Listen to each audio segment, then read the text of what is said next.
bonsoir, merci d'assister à ce live Studierma TV consacré ce soir au concours Puissance Alpha. Puissance Alpha qui regroupe 16 écoles d'ingénieurs post-bac. Pour en parler, je reçois Astrid Watelier. Bonsoir Astrid. Bonsoir Karine. Vous êtes déléguée générale de ce concours. Tout à fait. Et vous allez tout nous dire et nous délivrer vos précieux conseils pour bien réussir à la fois le concours et surtout la procédure Parcoursup qui hante tous les esprits. C'est pas si compliqué que ça, faut se rassurer. On va commencer quand même. Dites-nous ce qu'est le concours Puissance Alpha, parce qu'on est en terminale, on ne sait pas toujours ce qui nous attend dans le supérieur. Que représente le concours Puissance Alpha? Le concours Puissance Alpha, c'est donc, comme vous l'avez dit, un concours qui regroupe 16 grandes écoles d'ingénieurs post-bac à travers toute la France. On a 26 campus. Déjà, pour se situer, on est partout. Ces écoles, elles ont elles-mêmes une cinquantaine de spécialisations professionnelles. Donc, à peu près tout ce que vous pouvez imaginer dans le domaine de l'ingénieur. Et ces 16 écoles, elles proposent des programmes, puisqu'aujourd'hui, on est rarement que sur du général. On a un programme dans une école, du numérique, de la bio, de la nanotechnologie, de la cybersécurité, du bâtiment, enfin voilà, je ne peux pas les lister tellement il y en a, mais en tout cas voilà, nous représentons 42 programmes d'études différents à travers ces 16 écoles, sur 26 campus dans toute la France. En fait, vous ne les avez pas tous cités, mais je lis 50 domaines de spécialisation. C'est les domaines de spécialisation, c'est-à-dire que vous pouvez faire à peu près tous les domaines d'ingénierie dont je vous parlais, c'est-à-dire qu'on n'avait pas à les choisir tout de suite. Certaines écoles vous proposent déjà des petites options, enfin des options, des filières. Il y en a qui vous disent je suis une école généraliste et donc on va attendre 3 ans, 4 ans pour que vous choisissiez une branche et une spécialisation. D'autres vous disent dès le départ, moi je suis déjà un peu plus numérique, mais dans le numérique ça regroupe des dizaines de spécialisations d'ingénierie parce que c'est très vaste. D'autres vous disent, moi je suis de l'électronique, mais dans l'électronique il y a également une dizaine. Donc voilà, le programme c'est une orientation et les spécialisations c'est le style de métier, on va dire. D'accord, une orientation professionnelle. Ouais. Alors, on y reviendra, parce que la procédure Parcoursup, c'est quand même très technique, et il y a beaucoup de questions qui viennent sur le sujet, on y reviendra, on ne vous oublie pas. Mais toutefois, aidez-nous à comprendre, parce que Parcoursup, concours Puissance Alpha, c'est un vœu sur Parcoursup, avec ce vaste champ des possibles. Dites-nous comment ça marche. Le but, c'est de simplifier la vie de l'étudiant. On sait que ça fait très peur Parcoursup. Donc déjà, on a essayé, nous, Puissance Alpha, de répondre à la première inquiétude de l'élève, qui était de dire « je veux un maximum de choix de façon très simple ». C'était l'inquiétude majeure des étudiants avec le système Parcoursup. Je ne vais pas avoir assez de vœux ou ça va être très compliqué. Bon bah là, on a répondu à ça, nous, concours Puissance Alpha. Ils vont choisir une école qui les intéresse, parce qu'on est d'abord intéressé par une école. Quand ils vont cliquer sur cette école, la liste des écoles associées à travers le concours Puissance Alpha va apparaître. Et en un seul clic, en un seul vœu, il aura à sa disposition non seulement les 16 écoles, mais surtout les 42 programmes. Donc il les coche tous, ou il n'en coche que 10 ou que 20 ou que 30 parce qu'il a l'intention de jamais aller à Lille ou jamais aller à Marseille ou qu'il veut faire que du numérique. Donc il a un premier choix possible mais pas obligatoire. Et c'est tout. Il a été rechercher une formation, il a obtenu la liste de toutes celles qui sont associées à travers le concours Puissance Alpha. Ça lui en donne 42. Ça n'a représenté qu'un seul vœu. Et là, s'il veut, il sélectionne absolument tout. Et ça s'arrête là. C'est fini. Nous, on reçoit l'info, on reçoit son dossier autant de fois qu'il aura demandé de programme. Et lui, ça n'aura eu qu'un seul vœu. Qui dit un seul vœu, dit un concours commun, la force des concours communs, donc de réunir pas mal d'écoles. Est-ce que ça veut dire qu'on multiplie les épreuves ou on a la chance de ne passer que quelques épreuves pour l'ensemble de tous ces programmes et encore une fois, ce vaste champ des possibles? C'est la deuxième solution, bien sûr. C'est-à-dire que nous, pour Puissance Alpha, on a décidé de faire le concours en 2 temps. La première partie, c'est une étude de dossier, et on y reviendra. Et la deuxième partie, pour ceux qui sont en terminale S, c'est des épreuves. Et donc, on a décidé de mutualiser ces épreuves en une seule journée avec une seule série d'épreuves. Il va être noté et toutes ces notes vont être envoyées à autant de programmes qu'il a choisi. S'il a choisi 42 programmes, les écoles vont recevoir par programme les notes de cet élève et vont lui appliquer ses propres coefficients.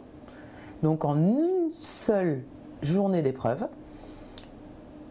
il aura des notes pour les 42 programmes choisis qui seront personnalisés selon ce que veut chacun des programmes.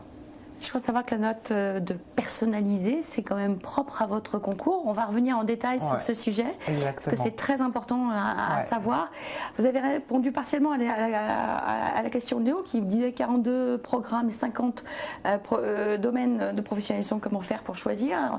On ne choisit pas tout de suite. On ne choisit pas tout de suite. Voilà, exactement. On peut tout prendre. Et puis Antoine qui vous demandait un seul vœu et 16 écoles, comment faire. Donc, et bien pareil. Ça aussi, on va revenir techniquement sur sujet, parce que je crois qu'il est important. On va repartir dessus sur Parcoursup, je comprends tout à fait. Ouais. Alors, le bac S, le concours puissance alpha n'est pas ouvert à tous les bacs, ou certains? À beaucoup. À beaucoup. À beaucoup. Alors évidemment, pour être ingénieur, il vaut mieux avoir une appétence scientifique, on ne va pas se le cacher. Donc évidemment, nous avons beaucoup de bacs scientifiques, mais il y a aussi énormément de possibilités aujourd'hui pour les bacs STI 2D, STL, ES, option maths, et les bacs plus 1, plus 2, notamment les bacs plus 1 qui au bout de 6-8 mois savent déjà qu'il y a eu un petit loupé l'année dernière, que ça ne correspondait pas parfaitement à ce qu'ils souhaitaient faire et qui peuvent représenter le concours pour une intégration en première année. Donc il y a certaines écoles acceptent des bacs ES, option maths, et des parcours en général qui ne sont pas franchement attirés par les écoles d'ingénieurs, les STI 2D ou qu'on prend avec parcimonie, mais vous avez des volumes un peu importants. Parce que de plus en plus. De plus en plus. Alors évidemment, par rapport à le nombre de places en terminale S, pour les terminales S, on ne va pas se leurrer. Mais c'est vrai que de plus en plus, il y a des écoles qui ouvrent un petit nombre de places pour ces élèves-là, parce qu'on a des profils divers, on a des profils intéressants, parce que c'est des jeunes qui ont quand même une appétence scientifique. Et donc, aujourd'hui, pour faire ingénieur, il n'est pas obligé d'avoir fait 25 heures de physique, chimie en année de terminale et d'être le caïd là-dedans, parce que certaines écoles ont aussi les capacités à faire des programmes adaptés, parce que certains élèves ont déjà, il y a quand même tout un monde du numérique, il y a quand même tout un monde des maths, donc il y a une logique, une façon de penser qui est de plus en plus appréciée, on va dire, par les écoles. Après, il faut qu'au fur et à mesure, elles aient la capacité de faire des adaptations de cursus pour que les élèves ne soient pas perdus, parce qu'un élève qu'on admet est un élève qui réussit, en travaillant bien sûr, mais c'est la volonté de nos écoles. Vous avez eu d'excellentes statistiques en 2018, une hausse significative du nombre de candidats. Ça veut dire que les candidats sont attirés par les écoles post-bac ? Je pense. Je pense qu'aujourd'hui, ils comprennent que c'est pas une facilité, c'est pas le mot que j'aime, mais en tout cas, c'est une confiance. Ah non, c'est pas simple. C'est pas simple. Il y a un concours, il faut le préparer, mais je suis sur des sortes de rails pendant 5 ans. Je suis pris en charge. Je ne suis pas obligée de me reposer la question après 2 ans de prépa de mon orientation, parce que finalement, là, de faire une prépa, c'est aussi une façon de se dire j'ai 2 ans de plus pour réfléchir dans quelle école je veux aller. C'est pas que ça, qu'on ne me fasse pas dire ce que j'ai pas dit sur les prépas, mais je l'ai souvent entendu en me disant non, je veux pas trop savoir aujourd'hui quelle école je veux faire, donc je commence par une prépa et dans 2 ans je me reposerai la question de mon orientation. Et aujourd'hui, de plus en plus de jeunes sont à même de réfléchir dans les écoles, savent déjà qu'il y en a qui les intéressent, sont déjà extrêmement motivés par un domaine. Ils ne savent pas les métiers, c'est normal, ils ont 18 ans, mais savoir que le numérique, c'est quelque chose qui les attire. Ou bien au contraire, ils se disent, là, j'ai une super école généraliste, donc j'y vais et c'est l'école qui va m'aider à monter mon projet professionnel, parce que les écoles les accompagnent énormément dans leur projet professionnel dès l'entrée en première année pour pouvoir faire ce choix de spécialisation au bout de 3 ans. Donc ça, c'est pris en charge et c'est 3 ans de prise en charge de réflexion avant la spécialisation, ce qui est moins le cas. Forcément, dans des écoles après prépa, il y a 2 ans de prépa classique et 1 année d'ingénieur en général généraliste avant les 2 années de spécialisation. Le schéma global, il est celui-là. Donc c'est vrai que ils apprécient ce côté prise en charge, accompagnement. Pour certains, il y a déjà une partie un peu plus opérationnelle. Alors ça dépend des cursus des écoles, bien évidemment. Mais il y a une vraie volonté aujourd'hui, un vrai choix de la part des élèves. Et des parents. Évidemment. Parce qu'un élève qui sait ce qu'il veut faire, qui est plus épanoui, qui a trouvé son école, qui est accompagné par des professionnels du milieu, parce que les parents n'y connaissent pas, ne sont pas toujours en état. On sait pas, on connaît pas tout. On a beau être parent, on a beau se renseigner le mieux possible. C'est un métier de connaître ce que font les écoles et donc les écoles peuvent aider les étudiants à mieux s'orienter également. Alors Laure, je ne sais pas si vous êtes candidate ou parent, mais voilà, vous voilà rassurée sur le rôle, la différence qu'il y a entre les écoles post-bac et les écoles post-prépa. La force de puissance alpha, je vais y arriver. Il y a des atouts. C'est un seul peu ce Parcoursup, une notation personnalisée. Ouais. Alors là, il faut rentrer dans les détails parce que c'est quand même une caractéristique de votre concours. Complètement. Donc je vous disais, il y avait deux peurs avec Parcoursup. C'était ça va être compliqué. Donc on vous a expliqué que je clique sur une école qui m'intéresse, j'ai les 42 autres qui apparaissent, je peux toutes les prendre et c'est fini. A priori, le côté c'est compliqué est un peu gommé. Voilà. La deuxième crainte avec Parcoursup, c'était on me dépersonnalise. C'est un algorithme qui va me noter, qui va me juger et j'aurai moins de chances de réussir ou de rentrer dans l'école que je veux. Et je parle globalement, je schématise les peurs que ça a généré. Donc, Puissance Alpha a décidé de faire une double notation. Donc ça, comme beaucoup de concours, il y a une notation avec une partie dossier et une partie examen le jour du concours. Notre différenciation, c'est que dans la partie dossier, déjà on prend en compte 1 an et demi de travail. Parce qu'on estime que on prend toutes les notes de première et de terminale. Ça nous paraît extrêmement important de voir l'évolution de l'élève. On regarde toutes les notes. Alors évidemment, les matières scientifiques sont mises en avant. Mais on regarde aussi la LV1, la LV2 s'il y en a, la philo, le français, parce qu'il ne suffit pas d'avoir 18 de moyenne en maths pour être un bon ingénieur. On prend aussi l'évolution de l'élève et son niveau par rapport à la classe, parce que ça situe sa dose, son travail, etc. Donc on prend vraiment en compte dans cette notation de dossier je ne sais combien de critères. Et pas seulement parce qu'il y a certains élèves qui nous disent mais je comprends pas, j'ai l'impression que j'ai une super note de dossier alors que moi je regarde ma note en maths, physique, chimie et que j'applique les coef du bac, ça marche pas. Oh, non, ça n'a rien à voir. Nous c'est 1 an et demi de travail avec l'écart par rapport à la classe, avec l'évolution, avec le travail fait, avec les commentaires des professeurs, avec une pondération majorée pour les sciences, mais aussi tout le reste, même le PS est pris en compte, à micro, minimum, mais elle est prise en compte. Donc vraiment, il y a vraiment déjà dans cette partie-là, regardez ce que l'élève a fait pendant 1 an et demi. Ça, c'est la première chose sur le dossier. Donc ça, le dossier, c'est la fiche à venir, le dossier Parcoursup, ça a rien... C'est tout ce qui vient de Parcoursup, ça a été rempli par les lycées en majorité. Donc encore une fois, pour le côté simple pour les élèves, l'élève n'a pas eu à rentrer quoi que ce soit. On a récupéré toutes les notes, le premier, le terminal. Les lycées ont fait tout le travail. Nous, on a récupéré cette info depuis Parcoursup sans que l'élève n'ait eu, il peut le regarder lui-même, il sait ce qu'il en est, mais il n'a pas eu à faire ce travail-là. C'est nous qui avons tout récupéré et qui appliquons notre formule de calcul.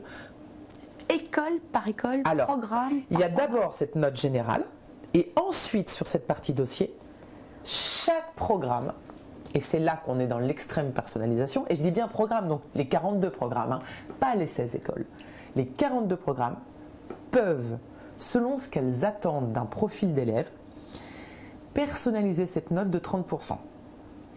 Je dis n'importe quoi. J'ai une filière internationale, je peux décider en tant qu'école que je vais aller regarder les notes de dossier d'anglais, de première et de terminale, ainsi que les commentaires des professeurs qui sont également enregistrés dans la fiche Parcoursup, et je peux décider de pondérer de façon positive cette note de dossier de l'élève. Ce que je ne ferai pas pour un programme classique, parce que, entre guillemets, ça m'est moins important. J'ai une école de biologie, je veux mettre en avant encore plus que ça ne l'est déjà la biologie, je peux aller regarder et pondérer un élève qui aurait en plus des moyennes, des commentaires, etc.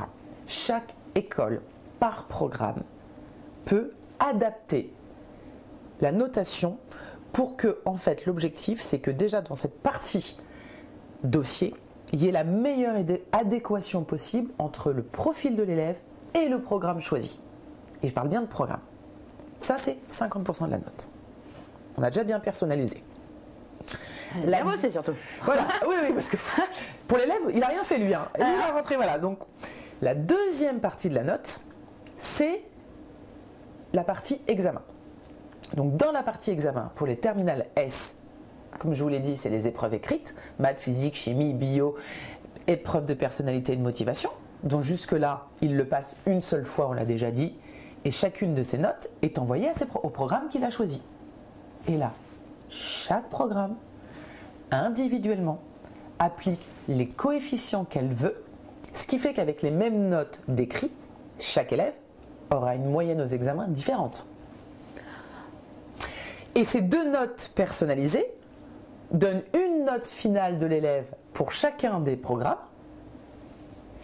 Et là, chaque programme va décider de sa barre d'admission selon sa demande, selon le niveau des élèves, selon le nombre de places.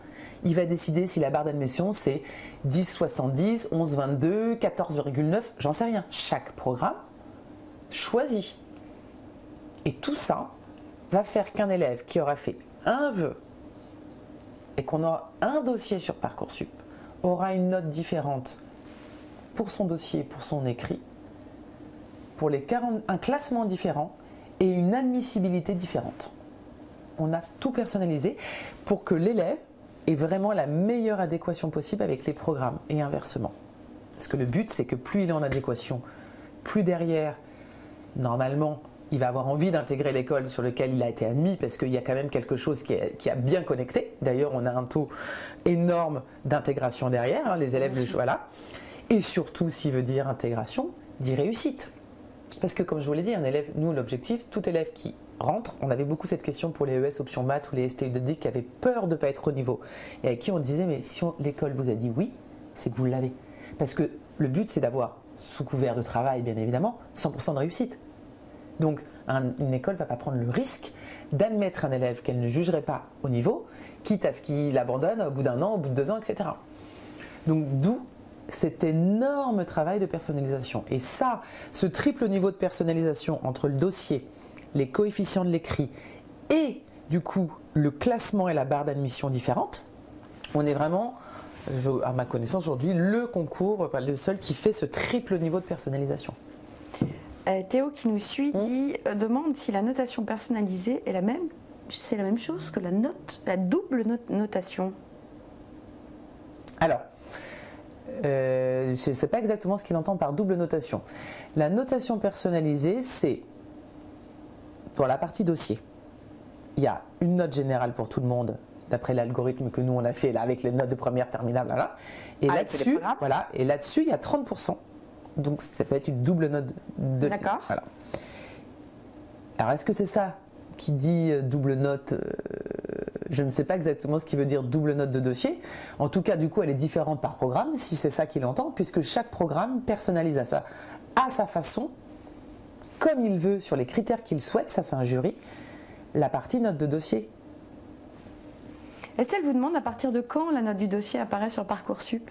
Elle n'apparaît pas. Non. C'est dans l'algorithme. C'est admis ou pas admis. C'est-à-dire que nulle part sur Parcoursup, c'est pas que pour nous hein, de toute façon, les élèves n'ont jamais accès à la moindre note. Ils ont simplement accès sur Parcoursup à 3 niveaux d'information, donc mi-mai quand les résultats sont tombés.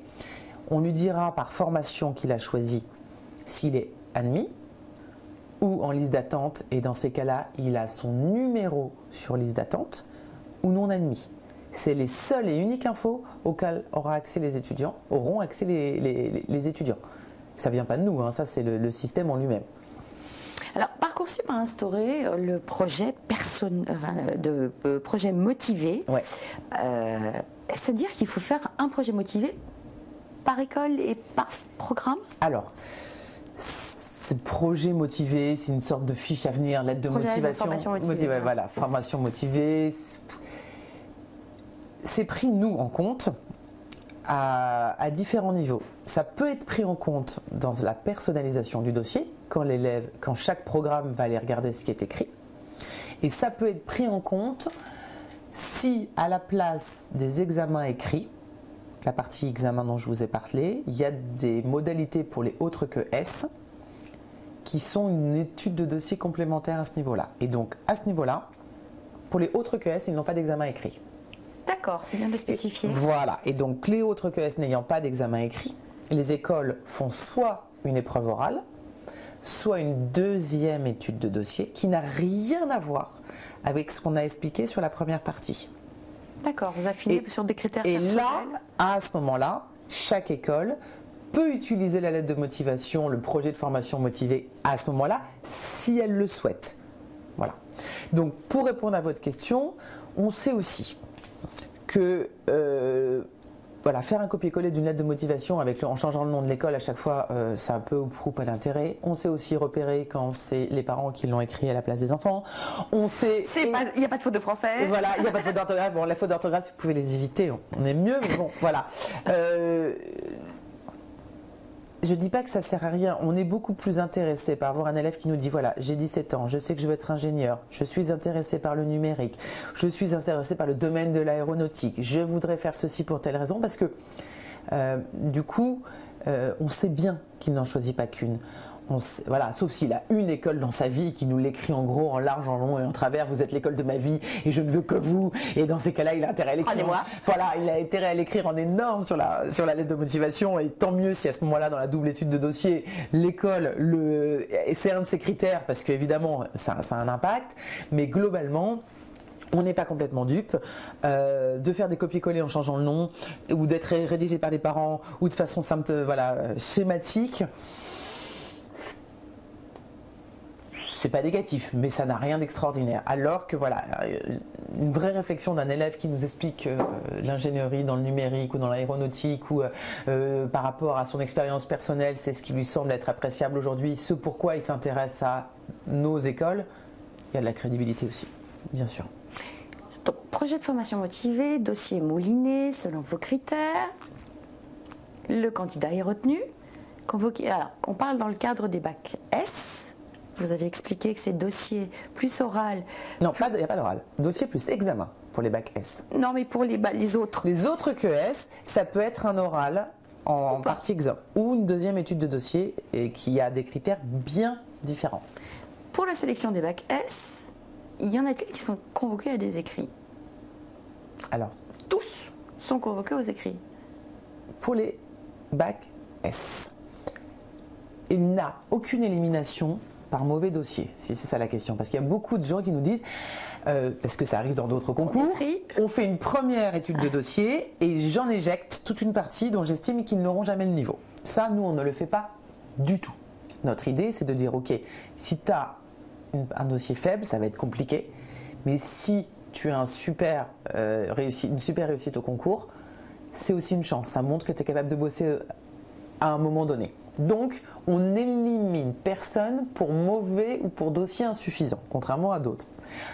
Par contre, dans les bacs S, les meilleurs peuvent être exemptés d'épreuves. Mais alors là, c'est dans le sens inverse, c'est dans le côté positif. C'est-à-dire, on prend cette fameuse étude de dossier avec les premières, les terminales, les notes, les machins, tout ce que vous voulez, ça fait un algorithme monstrueux et on a une super note.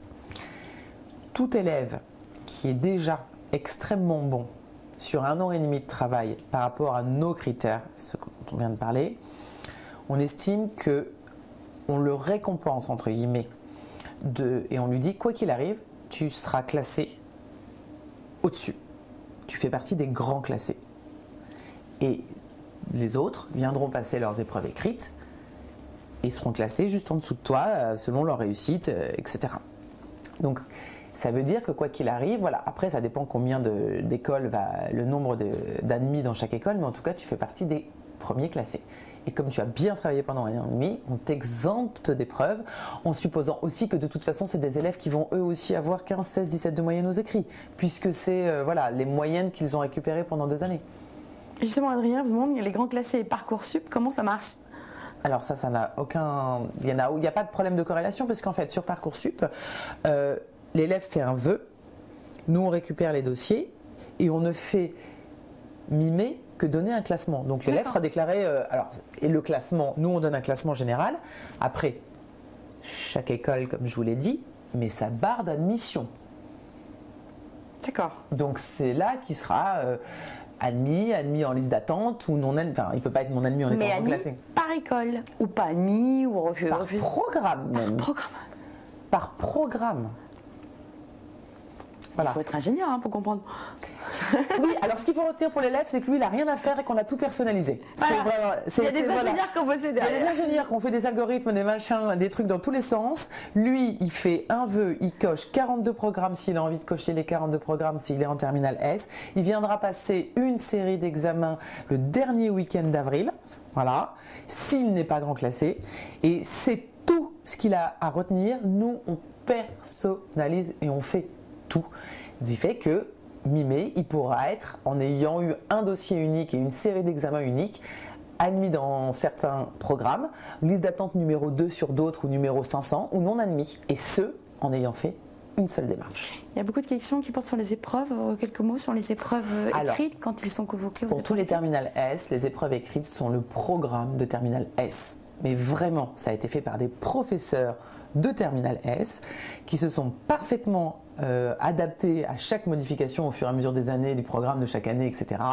En maths, physique et une épreuve de chimie et biologie. Et pour ceux qui n'ont pas fait de biologie, on ne s'inquiète surtout pas, puisque en fait, le principe même de notre concours, c'est de proposer plus d'exercices aux élèves qu'ils n'en ont à répondre, de façon à ce que l'élève puisse se rattraper. Retirer les exercices auxquels il ne souhaite pas répondre. En maths, j'ai 16 exercices, on ne lui demande de répondre qu'à 12. Et donc si, comme le concours a lieu fin avril, et qu'il y a encore il y aurait des choses qu'il n'aurait pas vues, ou bien il a tout vu, mais il y a des choses des parties du programme sur lesquelles il n'est pas à l'aise, eh ben, il a le choix de ne pas traiter cet exercice, puisque de toute façon, on ne lui en demande que 12. Et donc, dans l'épreuve chimie-biologie, c'est la même chose. Ceux qui n'ont pas fait bio ont 10 questions de chimie, et de toute façon, on leur en demande que 8. En termes de réponse. Ceux qui ont fait les deux, ils ont 14 possibilités, mais ils n'ont que 8 exercices à choisir. Et donc, pareil, bio ou pas bio, le but, c'est de trouver, encore une fois, le meilleur chez l'élève. De la même façon que sur le dossier, on va chercher le meilleur en adéquation avec un programme, mais jamais de le mettre en difficulté vis-à-vis de quelque chose. Alors, vous voilà averti, à bon entendeur. Estelle vous demande s'il existe des sessions de préparation au concours gratuit. Alors, pour le concours Puissance Alpha, il y a des sessions de préparation gratuites dans toutes les écoles. Donc, il faut demander aux écoles, donc soit sur le site du concours Puissance Alpha, vous avez la liste des écoles qui renvoient vers chacun de leurs sites. Il faut s'inscrire auprès de l'école, parce qu'évidemment, une école, elle ne sait pas si elle en a 50. C'est pas une journée porte ouverte. Donc, pour bien préparer les élèves, il faut savoir si elle a 50 élèves ou 200. Donc, mais en tout cas, dans toutes les écoles, vous avez à disposition des journées gratuites. Et si la personne cherche à s'entraîner, je vais rebondir 2 minutes, il y a les annales, que vous connaissez, n'est-ce pas, Studyrama? Voilà. Les annales. Ça, c'est la super ouvrage à vous procurer très très vite. Merveilleux. Donc ça, c'est la seule chose qui est payante à 9,90 €. Je vais vous montrer. Voilà. Et pour tout le reste en ligne, nous avons des annales en ligne, nous avons des fiches pratiques, nous avons des vidéos pédagogiques, nous avons également une appli à télécharger gratuitement pour s'entraîner au concours. Donc, il y a beaucoup de choses complètement gratuites, plus les épreuves, pour pouvoir... Alors, quand je dis s'entraîner, c'est ni plus ni moins que le programme de terminale. Donc, il faut bien savoir, autant pour les élèves que pour les parents, que je ne prends pas du temps sur mes révisions du bac en révisant le concours. Puisque tout ce que je révise, c'est le programme. Donc, l'un aide l'autre. C'est complémentaire. Plus je m'entraîne pour Puissance Alpha, plus je révise mon bac. Ça aussi, oui, conseil. Exactement. Et c'est une autre approche par contre, puisque c'est sous forme de QCM, donc c'est bien que l'élève ne soit pas déstabilisé le jour J, qu'il sache, voilà, simplement il y a 2-3 petites techniques, tout est indiqué, mais quand je révise l'un, je révise l'autre. Je perds pas mon temps. Vous avez beaucoup de centres d'examen. Ouais. Chloé vous demande si on peut en passer à l'étranger, ou est-ce qu'il faut venir à Paris? Pas du tout. Alors, en France, on a plus d'une quarantaine de centres qui sont choisis par les élèves. C'est-à-dire que on a mis la liste sur Parcoursup et sur Parcoursup, l'élève choisira le centre d'examen le plus proche de chez lui. On en a 10 ou 15 de plus que l'année dernière. L'objectif, c'est d'essayer d'être le moins loin possible. Alors, on n'en a pas partout encore, mais chaque année, on fait de mieux en mieux. Le moins loin possible d'un élève le jour J pour qu'il soit dans les meilleures conditions possibles. Pour tous ceux qui sont à l'étranger, donc hors France métropolitaine, ils peuvent les passer de là où ils sont, n'importe où dans le monde, on ouvrira un centre. On a mis en place une dématérialisation des épreuves, donc avec un ordinateur portable, en allant le jour J dans son lycée français à l'étranger, sous réserve qu'évidemment on soit prévenu, tout est indiqué sur le site internet, ils peuvent passer le concours à l'étranger. On est d'accord, c'est crypté, vous donnez un code d'accès pour décrypter, c'est protégé. Tout est protégé, sécurisé, c'est une application, c'est mis en ligne, c'est impossible d'avoir tout. Je ne peux même pas vous dire tellement il y a de sécurité parce que nous on est un peu complètement parano, mais ce que je veux vous dire c'est qu'en tout cas, voilà, on a déjà écrit à beaucoup de lycées français à l'étranger, beaucoup d'étudiants qui sont là nous écrivent, on dit à partir du moment, évidemment, il faut que ce soit fait dans les conditions d'examen, d'où le lycée français à l'étranger qui ouvre sa salle de cours et qui met un surveillant pour être bien sûr que les conditions d'examen soient respectées. Mais ça se fait de façon ultra simple, de n'importe où dans le monde.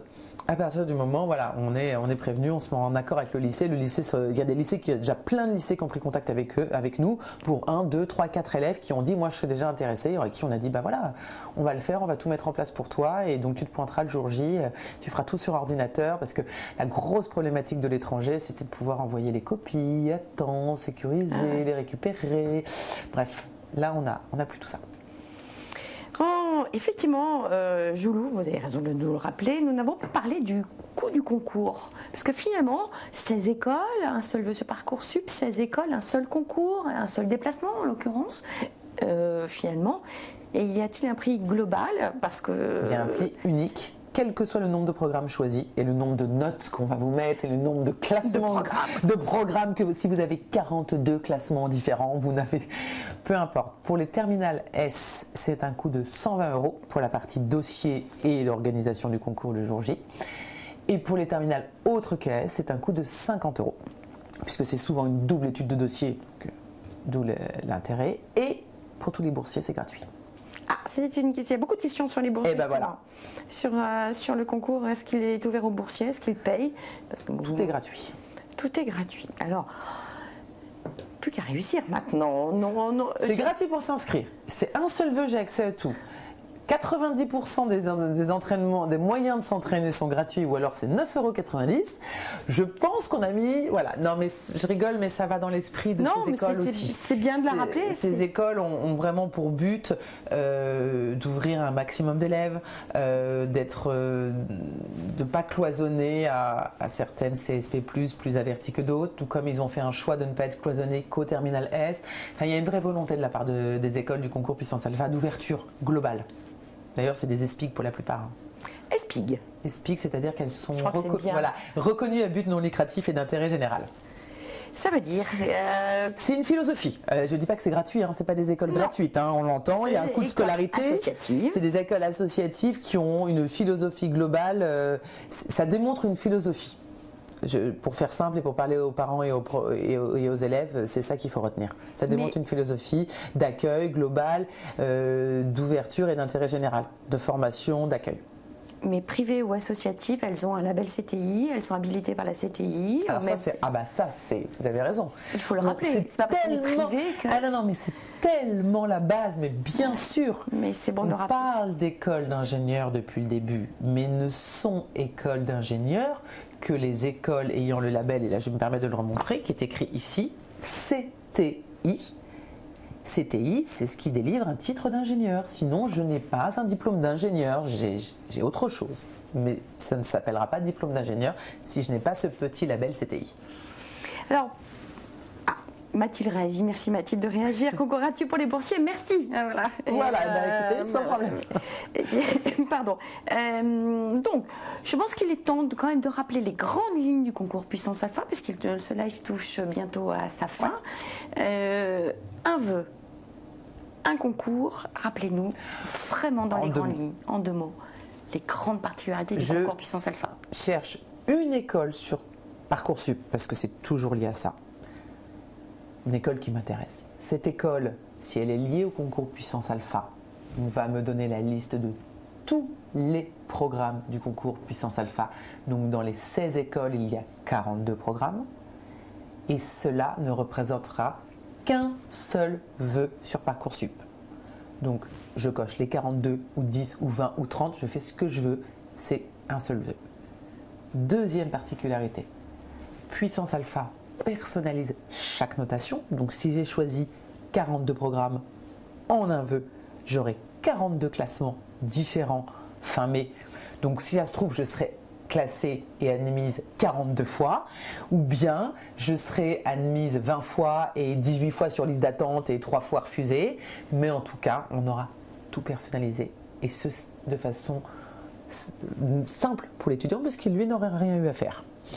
Sauf à réussir ses concours. Sauf, voilà, et donc ou avoir des super notes en la troisième chose, c'est ça, c'est qu'il y a le dossier qui compte, mais on élimine personne si le dossier est faible. Donc, tout le monde a sa chance. Exactement. Et les examens, c'est des révisions, parce qu'on n'arrive pas le nez au vent, mais ce n'est que le programme de terminale. Donc en m'entraînant, en me préparant pour le concours Puissance Alpha, je révise toutes les matières du bac en même temps. C'est juste une approche différente qui parfois d'ailleurs aide et sont complémentaires. Et les outils pour le faire sont gratuits à 99% et en ligne sur notre site web. Anal, les vidéos pédagogiques, les fiches pratiques et les journées de préparation dans les écoles. Voilà, toutes les écoles en font, dans toute la France, puisque 16 écoles, 26 campus, toute la France. Astrid, écoutez, c'était plein de bons conseils, c'était plein détaillé. Merci de nous avoir présenté cette note de personnalisée. Ouais. C'est pas toujours facile à comprendre. C'est pas facile, mais ce qu'il faut retenir vraiment pour l'élève, c'est que lui, c'est transparent pour lui et que nous, on se charge de tout faire pour qu'il ait un classement unique pour chacun de ses programmes. Ce live touche à sa fin, et en tout cas merci pour vos nombreuses questions qui sont apparues et qui sont très personnalisées. Merci Astrid encore d'avoir répondu à leurs questions, et merci à vous de nous avoir suivis. À très vite sur un live Studyrama TV.